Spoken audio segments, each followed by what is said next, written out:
Hello everyone, and welcome back to episode 2 of the Civ 5 Community Balance Patch tutorial. I want to cover 3 things in this episode. I want to cover happiness, city-states, and religion. Probably in that order, maybe city-states after religion, but for now it's turn 50.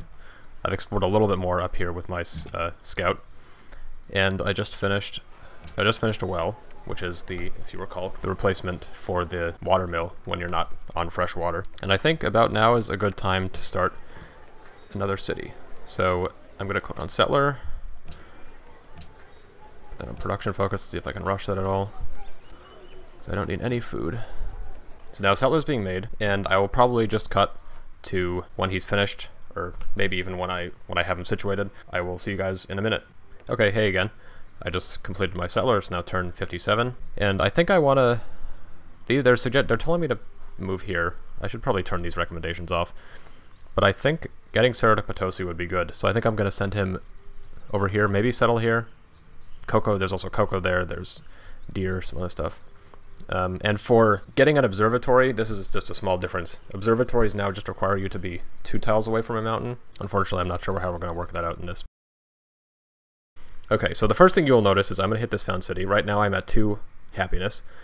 Found a city, and it did not change at all. Actually, I can get into why now. Okay, so it used to be that you'd hover over happiness and it would just say you have this amount of total happiness and this and such amount of total unhappiness, and the net is 2. But now I have 7 total unhappiness from all sources. So now there are new sources. Happiness and unhappiness are not just one specific thing. There's poverty, crime, illiteracy, boredom. I think there's one more. I don't remember what it was. That's the 4 that I remember right now. Let's go through them. Each one of these is per citizen. So I have 6 citizens in Beijing right now. If you hover over Beijing, it says 1 citizen feels that we are impoverished, 3 feel that the city is dangerous, 1 feels that we are illiterate, and 1 feels that the city is boring. So the way you change these is in Beijing, if we're impoverished. So I changed it from production focus to gold focus, which means now the city is making how much? 2 more gold. And you will see that wait, something changed. The city stopped being bored. Does this actually change anything? Okay, so putting on gold focus, fine. That didn't, all that did was increase my culture because this game is stupid. So fine, we have it on culture focus. So now this city is making more culture, which means that the boredom has gone away, because I've increased my culture, thereby reducing the boredom in this city. Different resource or different things correspond to different styles of unhappiness. I mean, the symbol next to the 1 or the 3 or whatever should help you understand that. The 1 says we're illiterate, so that there's a science symbol next to that. So we'd have to improve our science somehow in the city, which we can't do right now. We'd have to make a library or something. And the way to deal with crime is that shield is not something you would probably recognize.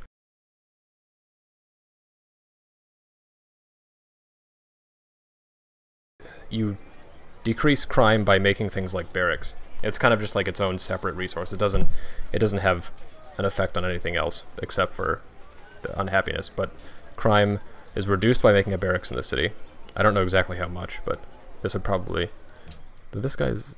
He's actually just impoverished. But this city is having a big problem with danger. So they would probably be very happy if I made a barracks. I think that would get rid of at least one of the danger unhappiness. So I have 1 unhappiness in Shanghai, total 1 from the impoverished. I have 5 in Beijing, so that totals out to be 6. So I'm getting 9 total happiness from all sources, and I'm losing 6 from those 2 cities. And so that nets out to 3. And there are a variety of different buildings you can do to get rid of all these things. So I generally find buildings are the easiest way to deal with, at least the easiest short-term way to deal with different styles of unhappiness.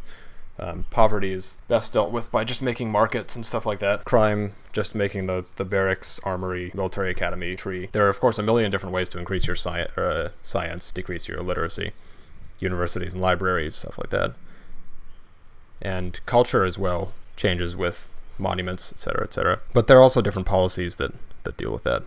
So in Shanghai, they're having problems with impoverishedness, but we can't change that right now, unfortunately. And it's also not a particularly big deal. So let's just make a monument. Actually, I'm gonna make a, oh, they got plenty of food. I'm gonna make a monument.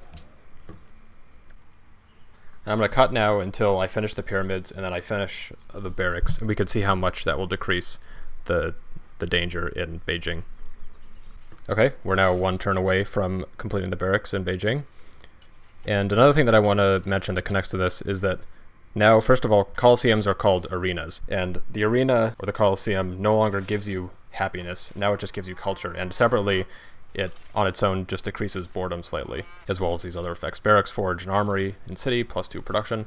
So there are very few buildings anymore that just give you a base +1 happiness, just because happiness is not really just an overall thing. Now it's divided. There are a couple that you'll see will give maybe +2 happiness or something, but they're very rare, and the amount of happiness you get from things like that, like for example, whatever the French cathedrals, I'm totally forgetting the name right now, that used to give you 10 happiness, now just gives you 4 or 2 or 3 or something. I don't remember. That's it for now. All right, I'm gonna hit next turn. So we're at 3 danger right now, 3 unhappiness from danger. And we're still at 3 unhappiness from danger? Seriously?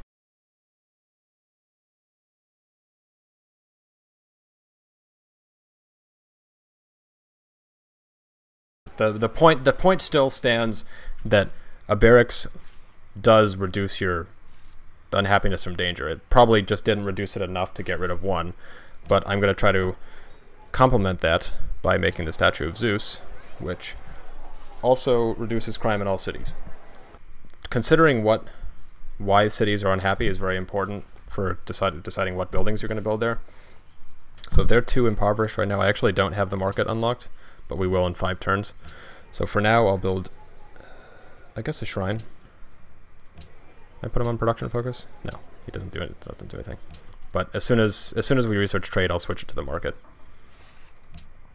Because Beijing is on default focus now. Okay, so I want to prove that. Oh shit! I need a military unit over here. I want to prove that raising defense and stuff with barracks and stuff like that actually does have effect on your happiness. Whoops. I'm gonna buy an archer. Archer or spearman? I'm actually gonna buy a spearman. Let's give him +10% combat strength. Looks good. I don't know where these barbarians are coming from. Oh, they just ran away. That's fine. Just gonna move him right onto here. Camp out there. So I guess Statue of Zeus is no longer a policy tree specific wonder. And another thing to mention, get out of here, is that so I'm in the middle of doing the Statue of Zeus right now. I'm just going to cancel it briefly just to show. You can rush. So it says here, an herbalist, 120. You'd expect that to be, you spend $120 and you get an herbalist. But what they've changed in this game is that it's no longer, or in this mod, is that it's not, you can't just buy buildings anymore. I would spend $120 on this, and then that would decrease the production time by 50%. So if I spend $120, this is going to go down to 4 from 8 turns for production, which is kind of weird. It's kind of weird not being able to buy buildings anymore, but something they've kind of complemented that with is that you can now use this to rush wonders. If you pay the money, wonders will only be rushed by 25%, not 50. And what this is telling me right now is that I need 64 more gold in order to rush the Statue of Zeus. So I'll just continue it. But I wanted to mention that mechanic because that's changed. Being able to rush wonders is definitely a helpful mechanic, but it ends up costing so much in the late game that you definitely have to pick and choose which ones you wanna rush. And it's also, you can spend 2,000 to rush a wonder by 25% and still get beaten to it. There's also stuff with tourism that they've changed a little bit. I think that's a little bit out of the scope of this tutorial. I could always do a separate tutorial on that, but tourism is never something I was particularly interested in the game, nor was it ever something that I understood particularly well. I think in my 850 hours of playing, I've only ever won like 3 or 4 culture victories. I just find that in the late game, culture victories tend to get very boring. There's a lot of waiting, and they usually, I found, tend to last much longer than other victory types. Except for maybe military, but there's something very interesting about military, very satisfying. Oh yeah, so you can also get unhappiness from being disconnected from the capital. That's the 5th one I was trying to think of. I'm having 1 from that right now. So as soon as I connect it with my worker, that 1 unhappiness will go away. And so in total I have, let's see, I have 5 unhappiness from crime. Crossing my fingers that the Statue of Zeus thing actually changes that. Okay, so my unhappiness my happiness went up by 1. So that I hope proves that I just got rid of 1 unhappiness from crime. So I guess it works in very small doses, but it works nonetheless. I know. Now that I hope I've explained happiness decently well. It's a hard thing to explain, but it actually doesn't end up being too complicated. It's just the problem is that the mod doesn't tell you exactly how much unhappiness, for the most part, like each of the resources that you will be reduced. Although I think the Statue of Zeus does. No, it doesn't. Does the barracks? Yeah. It just says reduces crime slightly, or crime reduces crime in all cities. It doesn't tell you how much, which is kind of frustrating, but I hope I've explained it beyond that. It's the kind of thing that you just have to work around with yourself a little bit, and you'll eventually get it. Now I'm going to cut until I get a religion, which is going to be a long time from now, but I'll include other things if anything interesting happens. Okay, let's just talk briefly about the fact that the Hanging Gardens now gets you plus 10 food, which is just like mind-boggling. Like, it was already incredibly good, but it requires the completion of the tradition branch, which is unfortunate, but so it goes. Alright, see you guys in a bit. Alright folks, this is it. This is the prophet, and this is Prince difficulty for you. About 50 turns ago, Assyria, I had not been paying attention, and he had just filled up this area with his damn cities. He just decided to declare war on me because he felt that I was encroaching on his space. 5 turns later, Carthage declared war on me. They've been surrounding me with the units for basically the past 50 turns. Somehow they haven't taken my city. They don't have any siege units except for this one right here. I don't like possibly understand how they haven't taken it yet. They must. I just like is beyond my understanding. But this game. I mean, I'm basically screwed in this game. I have nothing to do. There's nothing I can do against them. So I've got to try to do the 2 things that I wanted to, which were explain religion and explain city-state interaction, and then I think that's going to be the end of this game, this tutorial specifically, because as you can see, I have a spearman up here on Shanghai, I have a spearman right here, and that's it. These guys are just going to totally destroy me. So I'm just going to choose the technology. Alright, now we're going to make a religion. Found a religion. Let's do, where's Buddhism? Screw you, Ashurbanipal. Is Assyria not going to fit? Screw you, Assyria. There you go. Bastards. Alright, so the religion, if we can ignore what's going on in the other parts of the game, religion has the same thing where it keeps your faith, it keeps your pantheon bonus. Click on Founder Belief, and you will see here that everything is different. So Founder Beliefs are no longer just tithe or those other things that no one ever focused on because tithe was the only good one. They are now totally different. So each one unlocks a national wonder. Apostolic Tradition unlocks Apostolic Palace National Wonder. Council of Elders unlocks Holy Council National Wonder. Oh yeah, and so each national wonder from the religion also unlocks another Reformation belief. I will not be getting in this game, of course, because this game is over. But when I first played this game, I thought that these national wonders were just going to be like, oh, I was going to be able to build them immediately, and it was going to be nice. But the way they work, do not be deceived. The way they work is that you have to have a certain percentage of all citizens in the world following your religion, and it's something pretty ridiculous, like 20%. So I've done it. I've rarely ever accomplished it. I usually just don't focus on religion that much, but it's kind of annoying. So don't be led astray in thinking that these things are like incredibly good. But let's just examine some of the ones specifically. So Apostolic Tradition unlocks Apostolic Palace National Wonder, which +4 faith, +4 Golden Age points, Unlocks Reformation belief. Receive Golden Age points when you spread your religion to other cities. So they all serve different functions. Hero worship is, of course, as it sounds like, military focused. Council of Elders gets you food, science. Way of Transcendence gets you faith and culture, plus 300 all national yields when you enter a new era. So that's just like, it gets you 300 food and or something. And they're all more things like that. Ceremonial burial, receive 25 faith and 50 culture when a great person is expended. That's pretty much all I'll go over right now. It doesn't matter what I choose here. I guess I'll just do hero worship. And then follower beliefs are also totally balanced. So this I guess considered a balance with all these things. Now they're all pretty much equally good for different situations. Follower beliefs are also balanced. There's now, I think someone's taken it, but tithe has been moved to this, and it gets you some gold, but these other things are also very good. Thrift plus 1 gold for every 2 followers in the city, so that's kind of like tithe. There's still pagodas and mosques and whatnot. Hover over for more. They used to just say the information here. Whoops. All right, well, whatever. They pretty much do the same thing. And there are all sorts of other functions. Asceticism plus 1 food for every 2 followers. Diligence plus 1 production for every 2 followers. Inspiration plus 1 culture. So they've branched out from what they used to be. And all these are very good. Cooperation received plus 5 to all the city yields every time a citizen is born. So they're all very, very strong. Which generally leads to the belief that religion is better in this game.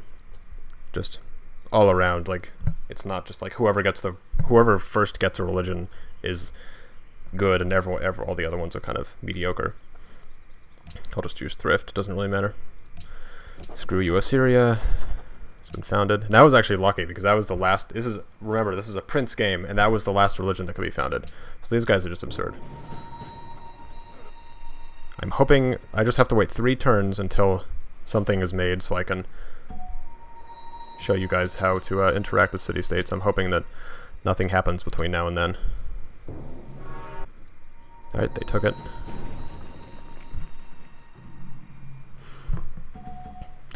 Alright, let's see if I can negotiate my way around this. So this guy is an emissary. He is a new unit. I'm going to try to get him over to Samarkand before my capital gets taken, so I can show you guys how to interact with city-states in this game. I should make it, perhaps just barely. Come on, guys. What's my war score? So wars, I guess this is a good time just to briefly explain something else. So wars are now, you can see your war score with other people, which generally tells you if you can make peace and how much you'll get out of the peace deal. So my war score right now is -54. So he'll make peace, but I'm going to have to give him... Oh, I'm only going to give him 48 gold? Seriously? Holy crap. Well, that's weird. That's surprising. Fine. Can I just get a peace treaty? No. Fine, I'll give you 48 gold to make peace. Make this a little easier on me. Boudica has a... Okay, that was weird. I honestly... They should not have made peace that easily. But this makes things a little easier. I still think that this is going to be the end of my tutorial. At least as the Chinese. Just because these guys have pretty much screwed me over. I just want to accomplish my last goal here. And if this series gets some attention or support, then I'll just continue and I'll start as another civilization. But for now I'm just going to finish these 2. So, I have my emissary in Samarkand right now. And I'm currently friends with them. Click on Samarkand. Go to diplomatic missions, which is, you'd assume would be the same thing as it used to be, or used to be, whatever it said here exactly. This is where you'd give them money. So click on diplomatic missions, and there's no longer an option to give them money. So giving city-states money just is not a thing you do to improve relations with them anymore. They've totally taken that out, which makes interactions with city-states in this game, in this mod, just totally different. It's a lot harder, generally, to just become allies with the city-state, which makes diplomatic victory in the game a lot harder, because you can't just buy off city-states as much as you want. Instead, what you have to do is you can do diplomatic missions, which is really just gift a unit is really the only way you can just decide to improve your influence. But a new thing they have introduced is diplomatic units. So this emissary is the most archaic, most primitive form of a diplomatic unit, but he has this ability, conduct a diplomatic mission. You can see up here, there are 3 different types: diplomatic units, great diplomats, and great merchants. Great merchants don't actually they no longer increase your influence at all. They just get you a lot of money.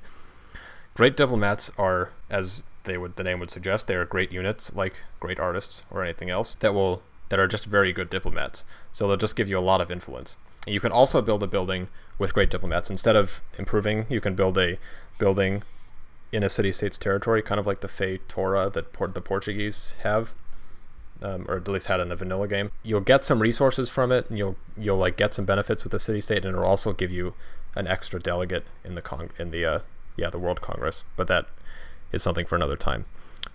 Well, the third one we have right here is just a normal diplomatic unit. You click on here, if you see on the bottom, it will give us 45 influence and 1 gold. I don't know what the 1 gold is. That just is irrelevant, but this will give us 45 influence. So now we'll be allies with this guy.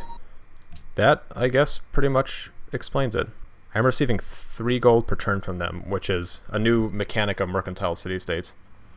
Or I think that's actually a mechanic of city-states generally, is they give you gold per turn, which is pretty good, in my opinion. Because it was always kind of frustrating to me that you couldn't get gold per turn from city-states. Like, I felt like that was something that for example, mercantile city-states should have done, but now they all do it, which is great. And of course, another way to get influence is fulfilling their quests, and they do have quests more often, and they tend to be a little easier. But city-states have definitely changed a lot. That used to be like the surefire way to beat immortal CPUs, or even deity CPUs, especially on a team with my friend against teams of deity CPUs. That was like the way we would always know we would be able to beat them, because buying off city-states is just so easy, as long as you could survive. But this has just totally changed it. And it's like everything else in this mod, it's for better and for worse. I mean, it makes things harder and more complicated to a certain extent, but it also makes it more balanced and more fun. It means you can't just get an easy head up over the CPUs. And yeah, that's just kind of like, I guess this is kind of a theme of the game. There are other mechanics that are more complicated as you get later. There are corporations. They've brought back villages and towns from Civ 4. That was a mechanic in Civ 4 where a worker, I don't even know if I have any workers anymore.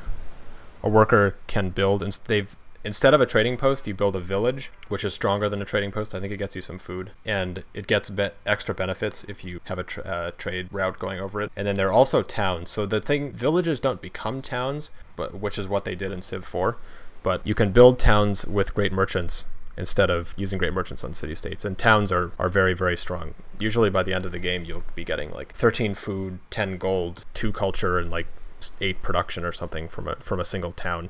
And a town is just another tile improvement. It never becomes an actual city like Beijing.